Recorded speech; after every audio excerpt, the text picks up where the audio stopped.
l'histoire très rapidement. Donc BSE, nous sommes sous-traitants globaux en électronique et informatique embarquée. Donc en fait, nous développons pour des clients des produits électroniques et d'informatique, hein, donc des écrans tactiles, des systèmes à base de computers.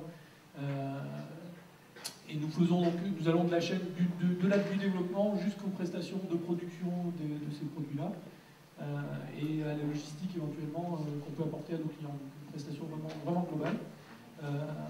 Environ un peu plus de 16,5 millions de chiffre d'affaires l'an dernier. On a une filiale à Hong Kong qui s'appelle AES de 5 personnes qui nous permet de faire de l'achat et du suivi aussi de production sur place. Et une filiale en Tunisie, au nord de Tunis, à Bizerte, sur la partie production. Voilà. Rapidement résumé, sachant que nous cherchons à nous développer, donc nous avons des ambitions de développement au-delà de 20 millions à 25 millions d'euros dans les années qui viennent, notamment sur la partie développement des produits en informatique embarquée, qui est pour nous un axe stratégique important. La plupart des produits étant en train aujourd'hui de passer de l'électronique, on va dire ancienne génération, à tout ce qu'on connaît en termes de tablettes, de choses comme ça, d'informatique embarquée. Donc, voilà. En quelques mots, donc sur Tech, il y a la deuxième société, donc là une vingtaine de personnes, basées au Creusot et à Paris, où là nous sommes spécialisés dans les produits d'alarme pour les biens. Emmanuel Simoneau. J'ai envie de dire, à la fois c'est un long roman et c'est une belle histoire. Alors racontez-la nous, mais vite. C'est un long roman parce qu'en fait, nous, à l'origine, nous étions actionnaires de référence d'un groupe industriel un peu plus important, qui était le groupe Intervox, qui avait différentes activités, surtout dans le domaine de la sécurité, pour faire simple, et qui hébergeait dans ces différentes activités déjà la société BSE et la société Surtech.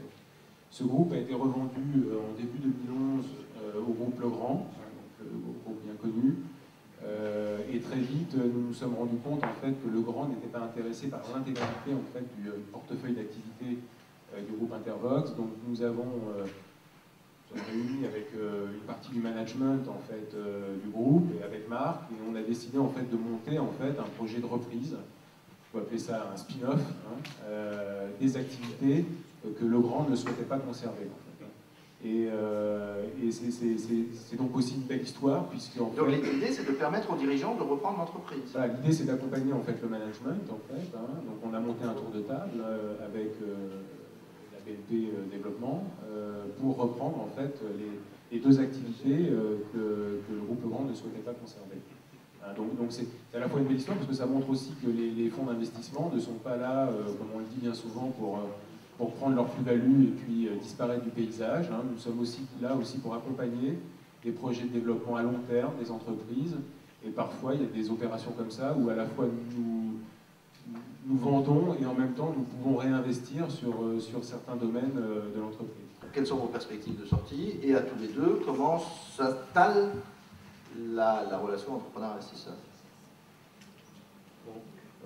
Bien évidemment, un fonds d'investissement fonctionne avec des investisseurs, souscripteurs, des fonds, investisseurs qui doivent à un moment donné récupérer en fait, l'argent qu'ils ont investi. Ça semble évident. Donc effectivement, en général, nous accompagnons des projets d'entreprise sur des timings précis, en général définis à l'avance, qui tournent autour, je crois que le chiffre a été annoncé tout à l'heure, sur des durées de 5, 6, 7 ans, qui correspondent à une phase du développement de l'entreprise. Ce qui n'empêche pas, le cas le montre, qu'on peut à la fois effectivement éventuellement liquider notre participation à cet horizon et éventuellement revenir peut-être avec de nouveaux fonds, avec de nouveaux investisseurs, revenir en fait sur une nouvelle histoire et une nouvelle étape de l'entreprise. Mais il faut effectivement voir le timing. Je pense que c'est une échelle de temps qui est à peu près partagée par tous les acteurs. Hein. C'est des projets en fait, de développement qui s'étalent entre 5 et 8 ans. Et du coup, ça donne aux dirigeants des objectifs de développement. Telle année, il faut que je sois arrivé là, telle autre année, il faut que j'ai fait ça. Je crois qu'il y a à la fois effectivement des objectifs de développement, mais il y a aussi l'intérêt de partager l'histoire ensemble et de suivre de très près. Donc, voilà, c'est pas le monde des bisounours non plus, Marc Balusso. Hein. Non, c'est bien d'accompagnement, tout ça, mais On n'est entreprises. pas dans les bisounours, mais justement, je crois que c'est une des difficultés d'être président d'une société, c'est un peu la solitude quand même du dirigeant de temps en temps.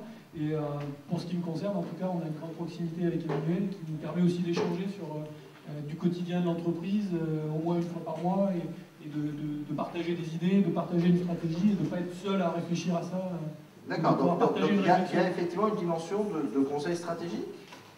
Alors, on essaye effectivement, on n'est pas là, enfin, en tout cas nous chez Sigma Gestion, c'est notre vision du capital investissement, on n'est pas là simplement pour apporter de l'argent, on essaye d'apporter à notre petite échelle, humblement, aussi notre expérience qu'on a pu vivre dans d'autres entreprises par le passé. Vous savez, on apprend beaucoup des échecs, le capital investissement c'est quand même un métier relativement difficile, il y a beaucoup... Il y a des très beaux succès, c'est ce qui fait la magie du métier, mais il y a aussi beaucoup d'échecs. Et finalement, on apprend beaucoup de ces échecs, et c'est cette somme d'expérience qu'on peut aussi apporter en fait aux dirigeants que l'on accompagne. Donc c'est vrai qu'on essaye d'avoir une relation de proximité, on n'est pas là pour gérer l'entreprise à sa place, bien évidemment, mais on est là pour partager avec lui et lui donner l'expérience dont on peut lui faire bénéficier.